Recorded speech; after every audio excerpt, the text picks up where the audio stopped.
So kung sa may kiti-kiti guys, nililipat ko siya kasi nasasanay siya nakasama lagi mga fry. Huwag mo lang gutumin siguro baka pag nagutom siya. Mapagkamalan niya ring live food yung ating mga fry. Ayan o, na-observe natin. Nung nilagay ko siya dito, in-observe ko siya ulit kasi sinama ko siya dun sa breeder ko dati. Dun sa taas. So,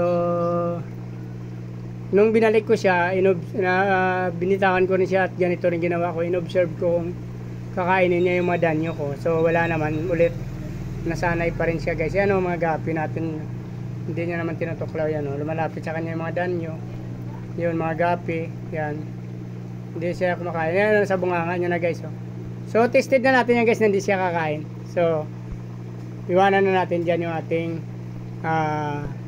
kung saan na may mga kiti-kiti saka saan natin nilipat yung ating albino gapi na yan guys. Yan yung ating hunter ng ating mga kiti-kiti. So dito na lang guys. Kung nagustuhan yung video na to, please like, follow, subscribe guys sa aking channel Chris Molino, sa aking Facebook page Chris TV, YouTube channel. Isama nyo na notification bell guys para updated kayo sa mga video na na-upload natin na araw. So maraming salamat guys. Nice ko yung mabuhay kayo hanggang gusto nyo. Bye bye.